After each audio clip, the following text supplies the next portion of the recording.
Now, a minute after 7 o'clock, and who do I have in the studio with me? I'm very happy to welcome to the studio the true-born Windward Maroon. We make a distinction, the Windward Maroon.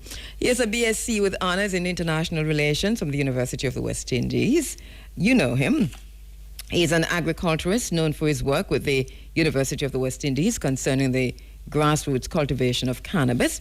He's a cultural activist, a maroon rights activist, and former Minister of Foreign Affairs for the Akampong Maroons at Chempong. And he's an oral historian, dancer, and herbalist of the renowned Granny Nanny Cultural Group, which I play from time to time in this space. In 2018, he successfully led an effort to secure the repatriation of cultural material from the Smithsonian. He's a leader of the internationally accredited West Indian Tribal Society, which has observer status for the World Intellectual Property Organization, Intergovernmental Committee on Intellectual Property and Genetic Resources, Traditional Knowledge and Folklore. Alex Moore-Minott is my brother. He's in the studio. He was the apprentice and student of the great Maroon leader of Moortown Maroons, Major Charles Aarons, and he's the Indigenous representative for the Portland Environmental Action and tireless advocate for the land, water rights of Maroons and other native Jamaican people. Alex, thank you so much, my brother, for coming in. Let me see. Thank you for having me. Okay, brilliant. We just got hearing me? Yes, good now. Yeah, man, beautiful. Thank you for having me, sis. Yes. It's been a while. Good to see you. Yes, it's good to see you. Yeah, and we're not seeing each other too well. No, I'm sure you can do me a favor. No? It is what is that? That's a ring light? This is a video light. It's big. Yeah, it's for streaming purposes and so on, but I'm not streaming right now. So all right, I seen you. I'm telling you. Yeah, here we go. Man. So my brother Alex, thank you so much for coming in again. Thank you. Appreciate that. Thank you. I know you've been busy because you were at the Blue Lagoon. Yes. 1st of June. Mm-hmm. Yeah, man. So basically, the Jamaica National Heritage Trust did not think that we should open the Blue Lagoon on the 1st of June. But this was the plan that we had made with them in public consultation. Mm-hmm. That was held at the Alligator Head Foundation. Were they going back on that? They were planning to. Oh, really? They were planning to, because the day, the 1st of June, the morning, everybody was getting ready. Yes, we're talking on the WhatsApp group and everything is going well. Then we see a notice come from JNHT to say, it will be opening on the 15th of June. So we're like, what? And our great brother, Wilburn Carr, blessings to him, I hope he's listening. He was like, no, not at all. And he called them and he said, no, we're going, they won't stop us. We went, and it was truly a beautiful occasion. We opened with a sacred ceremony of purification and clearance at the mineral spring. Maybe about 20 members of PEA and other community members were there. Mm-hmm. Even the JNHT, who else was there? That other tourism, TPDCO. They were there, they witnessed as well, they took their videos and their pictures and all of that. And, we just did what we had to do. Right. Bottom line is that you went into the water. We went into the water. And that you went for a swim. Yes, we went for a swim, and we went to purify ourselves. Because as we've been telling them, it's a sacred site, it's a holy place, and we are focused on that. Tell us quickly about that, the sacredness of that space and why this is a sacred space. Well, from ancient times, long before colonization, long before Columbus, any of that, our ancestors knew that space was a place of dwelling for very ancient spirits of nature. And they knew that this was a place that firstly they would reverence the Creator. Of course, the Creator has created everything, the beauty, the splendor, but they would also commune with the spirits of nature there that kept that place. We maintain it in that way through oral history. We know that that's the purpose of it. So we know that it's not just some bottomless hole. It's not just some tourist attraction. It is a holy place. It's not just a spot for filming a movie. No, This has always been a sacred space. Yes. And can you imagine, as children of the water, children of Oshun, as African people and indigenous people, yes, the water would have been sacred to us anyway. Yes. And we would have been there before time. Before time. So to think that you would want now, after so many centuries, to say that we, the children of those who were here first, would no longer have access, because now you're doing this for the elites and for the tourism industry and right, for whatever. Right. So you all went for a swim? We all went for a swim. Simply put. Simply put. And what is the status of the Blue Lagoon now? All right, so basically what they're trying to say is that they'll be having their official opening on the 15th of June. Them did have an official locking down? That's a good question, because even up to, the day after we opened it, the indigenous opening of the lagoon, Mr. Carr went on, I think it was Nationwide.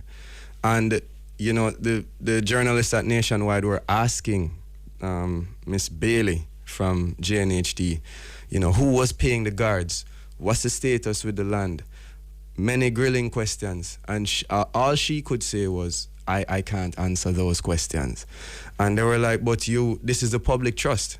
This is a Jamaica National Heritage Trust. This is a trust, and we're the beneficiaries, and we're asking. So when it got too much for her, I guess, Mr. Arville Hill, the chairman of JNHT, jumped on. He didn't do much better either. So we know that there's some kind of chicanery there. There's some kind of issue there. Yeah. And it centers around sandals. It centers around, those private interests. And we are just going to make the appeal here from a spiritual standpoint, a religious standpoint, a historical and heritage standpoint. Please keep your hands off of Blue Lagoon. Right? That land around it is necessary as well for its enjoyment. The trees are sacred. Everything there is sacred. Where we are now in our history on this island is we have gone through all the different wars that we can possibly go through, from emancipation, and even from those people landed and attacked the original people, the Tainos. So where we are now is really a spiritual war. Definitely. And I'm glad that you said, from all the perspectives, including the spiritual perspective, correct, that we're saying we have passed and have. I think for many of us who are tapped into this frequency, our understanding and our commitment is to our spirit and the spirit of our ancestors. Correct. And there is and for us this is an obligation. So this is where we are. It's a spiritual warfare. All right. Talking about a spiritual warfare, let us go now to something that you have been engaged in, Alex, and you've been studying and looking at in a serious way, is what has happened over the years also to our traditional ways of being. Right.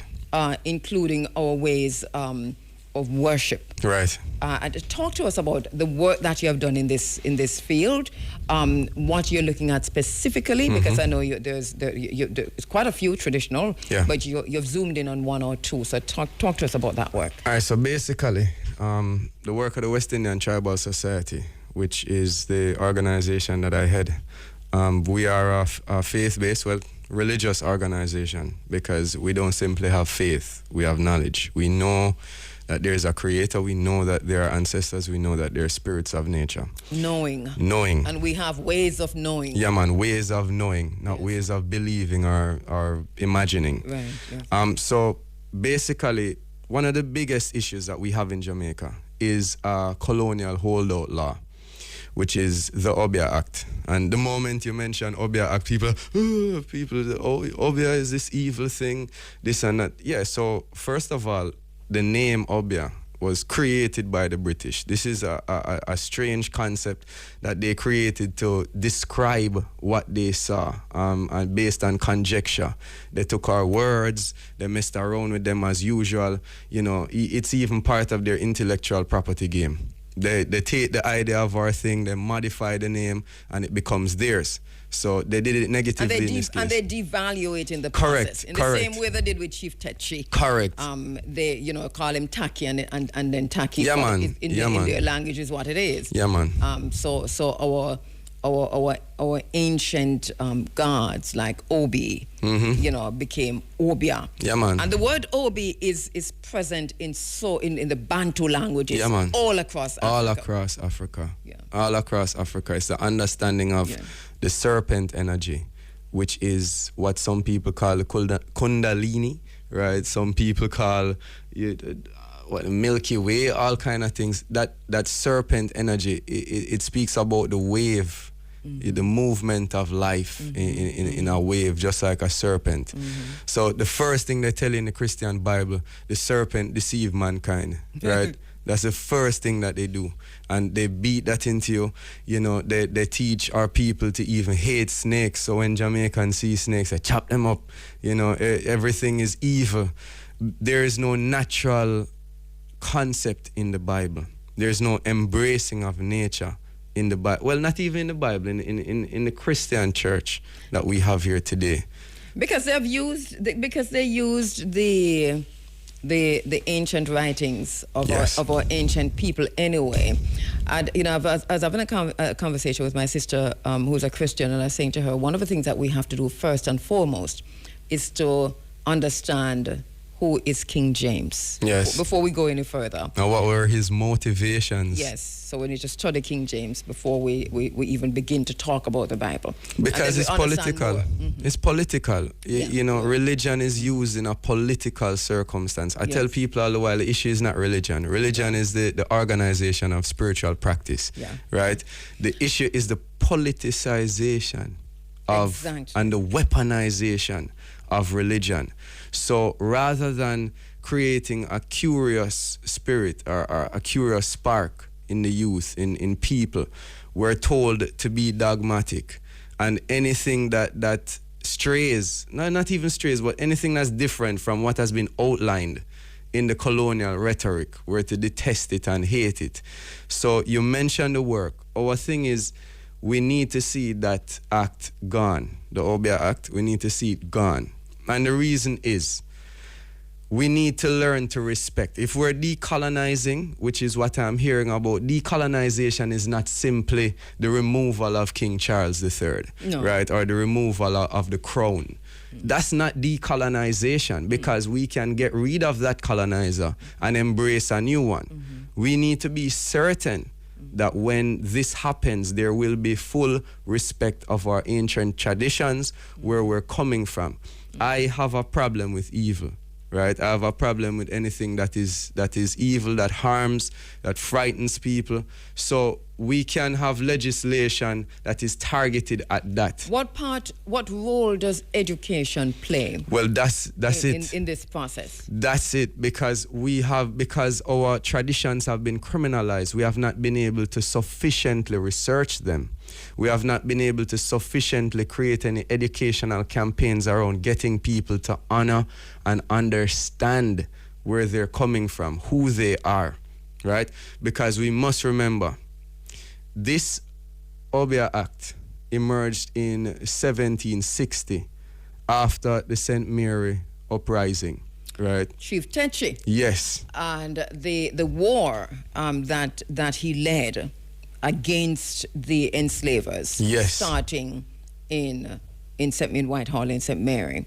So it and let us explain to our listeners why after that war the enslavers had to or believed that they had to criminalize the spiritual and religious way of life. And let me not say believe. In order to hold on to the island, the archipelago, we're a chain of islands. In order to hold on to our lands and our people, they had to bring our religion into disrepute. They had to bring, because what they're not telling us is that it was a holy war. Much like the crusade, much like anything like that, our ancestors waged a holy war based on our religious principles, the loving of freedom, liberation, the understanding that man is born free and all men are created equal in the sight of the Most High Creator. These were the principles and the precepts that governed that war. Hold that for me. We pick up right there. Let me take a quick break. All right, we're back with you inside of the Africa Forum. My brother Alex Moore-Minott, Trueborn Windward Maroon, he's in the house. We're talking about Caribbean way of life, our traditional way of life, Caribbean worship, our gods, our way of worshiping and talking and reaching out to our gods that have been criminalized by the brutal system of slavery and colonization, and continues to be criminalized even by ourselves. In other words, we have become such obedient subjects to the colonial enslavers. I was going to say masters, so I'll just bring that back quick from my tongue. We're really great subjects, and so majority of the laws.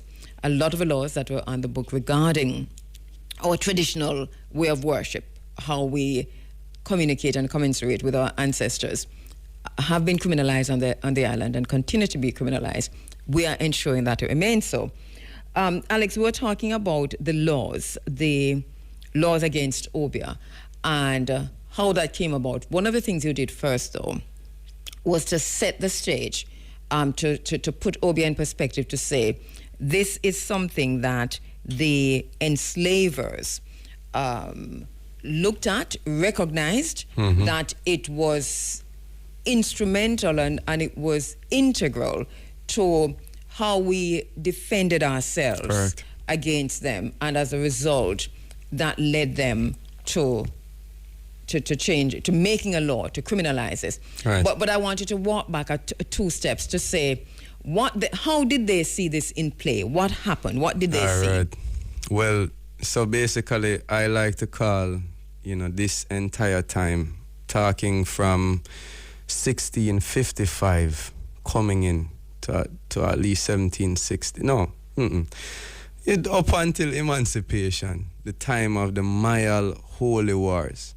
Right, that's the way I put it personally. I don't know if anyone will agree with me, but what the erstwhile colonizer, right, they realized was happening was that there was religious fervor in the island. They attributed it to demons. They belittled our ways. They said, these deluded Negroes, these execrable wretches. That's what Edward Long, 1776, called our people, execrable wretches, right? And one of his biggest complaints was that even in St. Mary, we were talking about Chief Tetch's war and all of that. That war was, and big up to Professor Vincent Brown, big up to Black X the Great, right, Derek Robinson, for their work bringing light to that whole situation in St. Mary. It's interesting you're carrying that to this space, that whole situation in St. Mary brought to light by Professor Vereen Shepherd and Irie FM. Yes.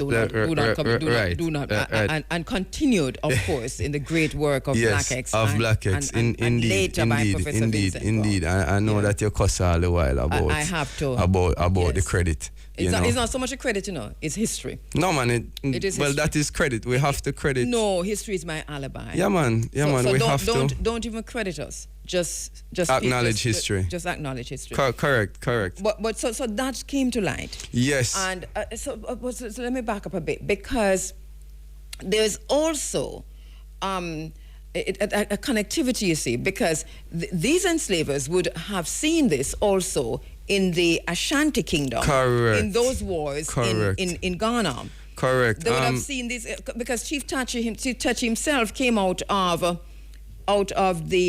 Techiman, that whole area that where that great war was fought between the Ashantis and the Fanti, and the Techiman, yes, and the Fantis and all of them. So they would have seen this. They also saw that in Haiti. Yes. The very same kind of preparation going into war. The first place that they would have seen it in, or the first instance that they would have really bucked up into it here in Jamaica would have been with Nanny, right? Because it's like I try to tell people, Nanny was the Myal priestess, the high priestess for Jamaica, right? And people need to understand Myal is really and truly a fusion of the indigenous Lokona Arawak belief of Jamaica and the Akom, right, Ashanti beliefs, and as well the Bongo or Congo beliefs, right? So Maroons call it Kramanti, right? The Bongo people call it Kumina, right? So basically, what they realized was that before every war, with the same was with Nanny, the same was with Techi, everybody. Yeah. You had, they call them Obiaman or Mayalman or priests would give solemn oaths, right? And protection, clearance, all of those things to the warriors, to the generals especially, gave them the marching orders basically. And they realized that, look, this wasn't a matter of simply just so-called slaves taking up machetes and things. This was something much deeper. So Edward they were cutting fingernails. Yes. They were cutting their fingernails. They were putting them in bowls. They were cutting strands of their hair. They were putting those in bowls. Yes. And they were bleeding themselves just from the finger. Yes. And that blood would be mixed with the fingernail and the hair. Now, this is some serious thing, you know. Yeah, man. And that would also include, and that we saw that in the Ashanti Kingdom. We saw that in Techiman. We saw that in Haiti with Bookman Duty and them. And we see it with Chief Tachi. Yeah. So this is when a solemn oath is about to be made. Correct. Regarding the welfare of the people. So this is war. Yes, and of course, in the beginning of the Techi War here in St. Mary, it was that they called him, Edward Long called him the Chief Obiaman. You know, his name is not really preserved, you know, but we recognize him, and we give him respect, right? Because he would have been one of the first people to say, look, no man, this is out of hand, and call the warriors and say, let us, for the Creator, for our ancestors, all who have gone before, the spirits of nature, let us stop this, because what they are doing is unnatural. Forcing people to work, cutting down so much, dancing, drumming, right? And that is how we commune with spirit, with the ancestors, with the spirits of nature. And it also, of course, had a physical effect, getting the adrenaline flowing through your bloodstream, you know, waking up every single part of your body. So there were also war dances, you know, and we have to give respect to our African aspect.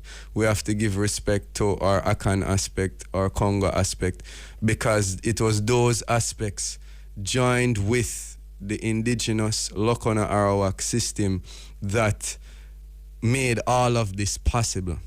So, you know, we acknowledge the fact that Nanny and her brothers, they came as part of an Asafo company, you know, and so they brought that way of organization, that spirituality which was applied to war, because our ancestors put spirituality in cooking, spirituality in childbirth, death, everything. Spirituality is integral.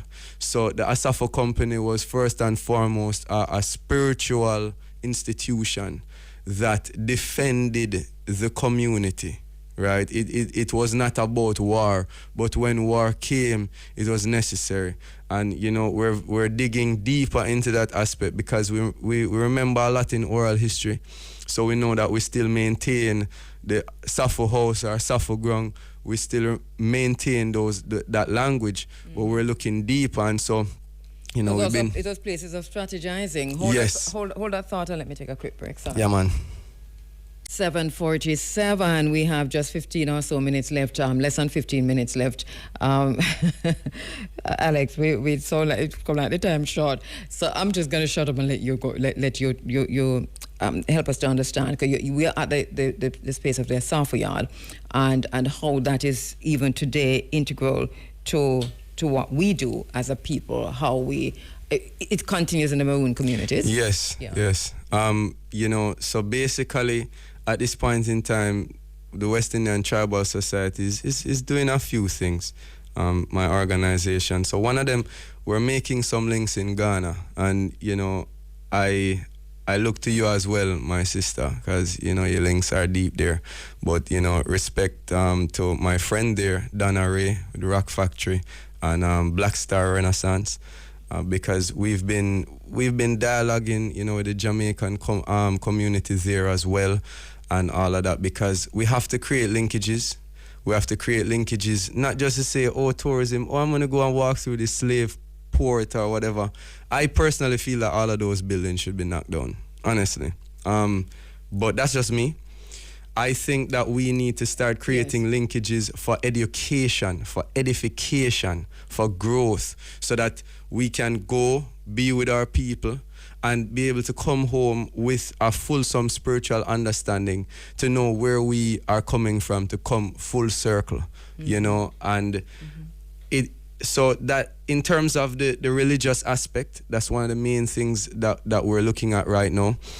We're also doing our best in terms of preservation of particular sacred sites. So you mentioned Blue Lagoon, and Bongo Beach in the Dumfries community in St. Thomas is one of the other places that is a sacred site, you know, to the Bongo people of St. Thomas. You know, coming and used to be played there. You know, they used to release their rafts of offerings to the Most High and to the spirits of the sea, etc., from that beach. You know, so we don't.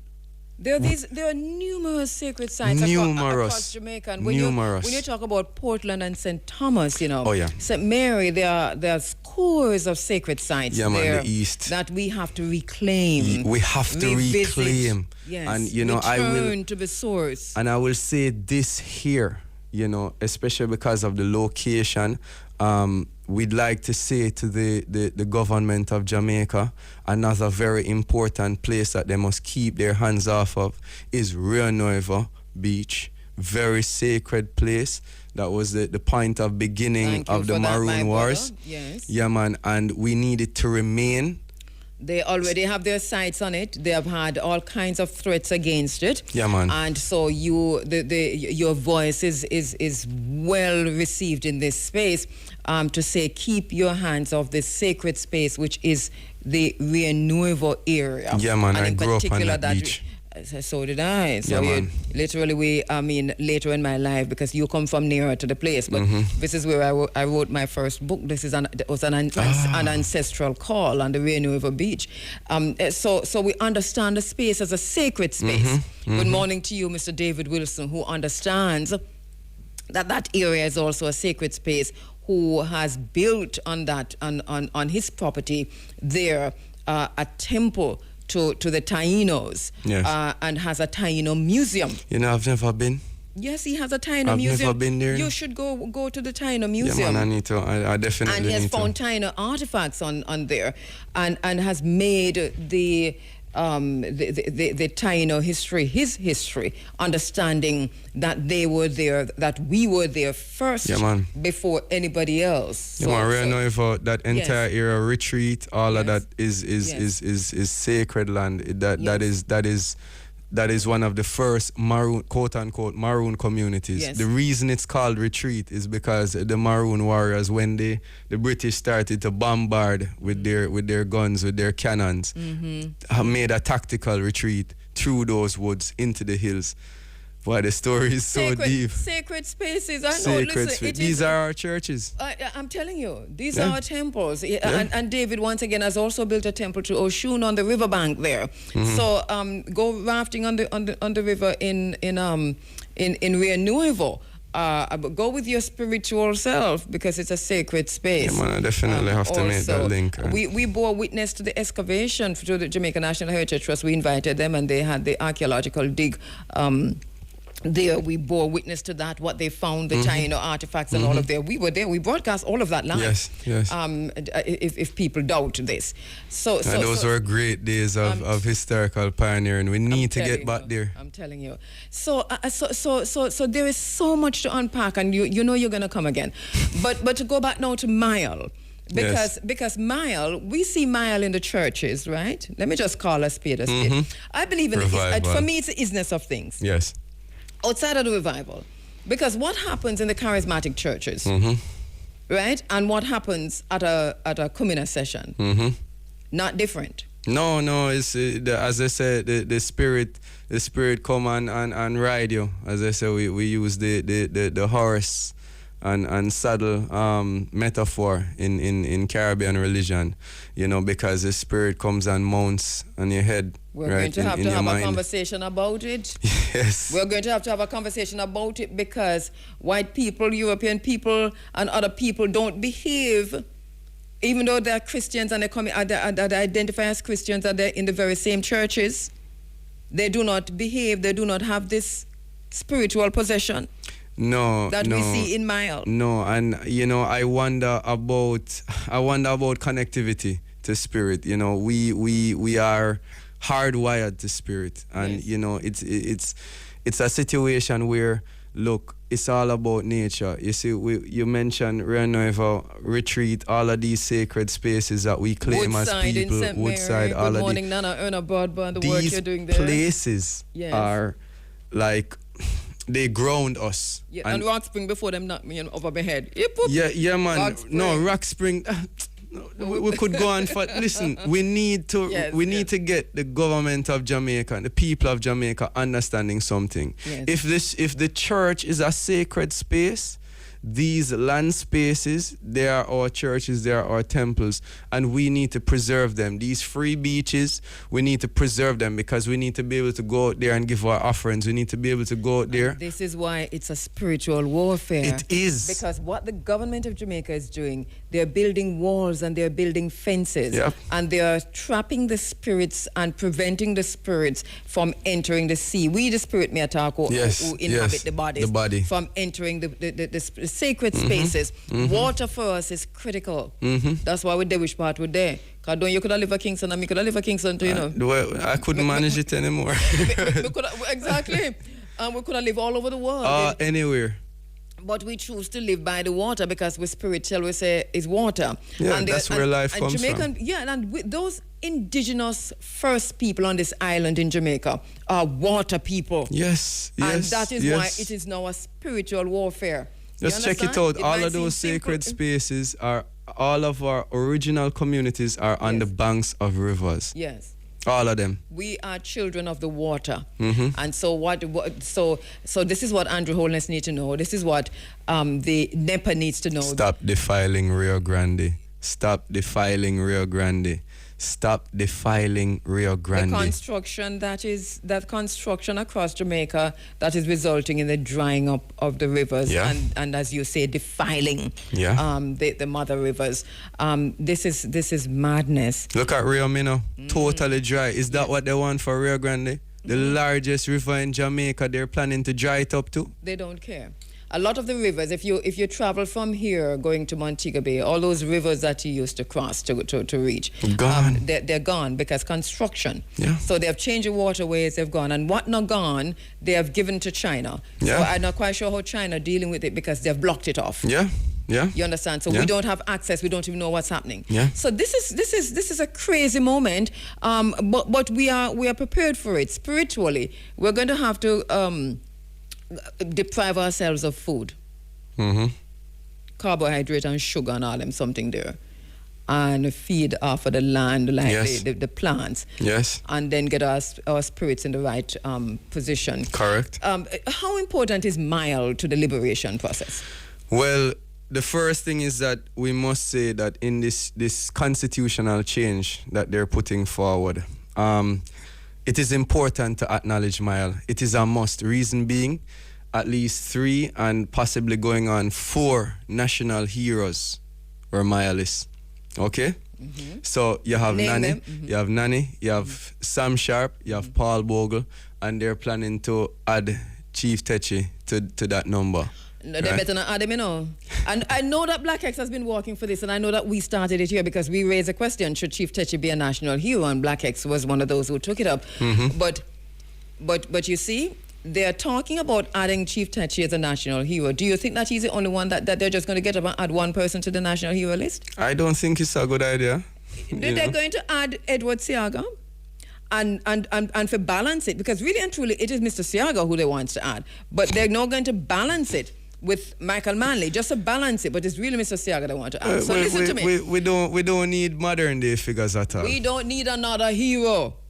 We're good. We not have to jump on everything. I tell you why. No. And this is critical to us right now. You know, they're gonna also want to add Miss Lou and Bob Marley because they want to add the politicians. Mm-hmm. And there's no way we can. Look here. This is a whole other conversation. This is a 3-card game. It's a smoke and mirror situation. But you were saying the importance of Myal and our spirituality. Yes, It is vitally important in the decolonization process of knowing who we are, where we're coming from. It's not just about political history. It's not just about, this war and this.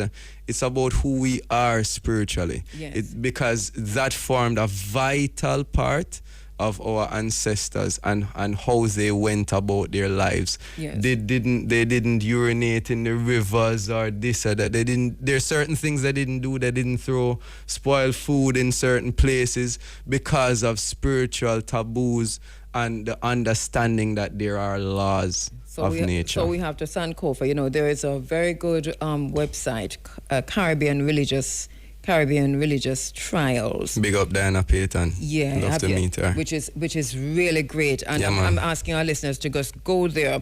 What she has done is the research has been done, highlighting the injustices against our people through the court cases. Yeah, looking at the court cases. So, for example, there's one which starts 20th of the 6th, 1916, in the Monique Resident Magistrates Court, Jamaican defendant Solomon Graham, and his charge was practicing obeah, and the outcome guilty, and he was imprisoned. Now you could select on that to read what happened, a little bit more of the court case, and it says here, entrapment case.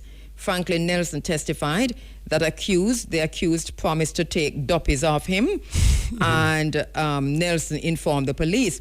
Constable Morgan testifies he gave Graham marked coins, hid himself, and heard accused engage in the working of the black art. Also smelled, just a sec. All right, great, yes. Also smelled a disagreeable odor in the direction of that hut and so on. And so it was taken to court. Boy. They accused him of working obeah, and he was found guilty. So a lot of our people were imprisoned, and she has 1916, quite a few cases from 1916, 1917, 1918, right, 1919, 1920, all the way down. And all of these looking at and see, it's called Caribbean Religious Trials, you know. And those who were charged with practicing obeah, those who were charged with possession of obeah materials, and those who were found guilty. Even these necklaces that I have on right now, the Job's tears, the wild hog teeth, the dog teeth, these things that are sacred to us, they were called obeah paraphernalia and made illegal.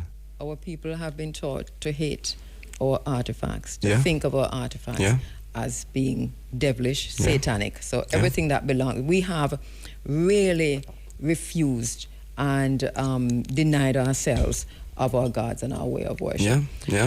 My brother, I want to thank you so much. Sister, as usual, thank you too. And, I'm hoping that we can continue working towards some real edification, and there's something I'd like to say to the Christians before I go. Jesus was a countryman. Jesus was a man that was close to nature. He used to preach on the mountaintop. He used to par with fishermen and things. So we know that the beach and all of that was vital to him, right? The forest was vital because he was a carpenter. So let's respect nature again. And we're calling upon the Jamaica Council of Churches, especially because they have a seat on this CRC, Constitutional Reform Committee, to think about the fact that you're excluding indigenous religion. And let's think about how balanced that is and how that joins in with the freedom of religion that we're supposed to be constitutionally guaranteed. Look back at your roots, realize that, as I said, Jesus was a rural man. He was close to nature. And realize that we all as spiritual people have a responsibility to honor nature. The trouble with that, though, is that Jesus doesn't have in Christianity as it is practiced now. Jesus is not in it. They really don't care about Jesus. It's about the doctrines. Yeah, exactly. That them themselves make. Have nothing to do with the figure of. So let's of respect ourselves. Yes. Thank you so much, my brother. As usual, yes, it was great having you in the studio, and I look forward to our continuing conversations. Thank you so much, Alex Moore-Minott there, true-born Windward Maroon, taking the thing by its collar and ensuring that it happens. Look out for him. You're going to hear a whole lot from Alex Moore-Minott.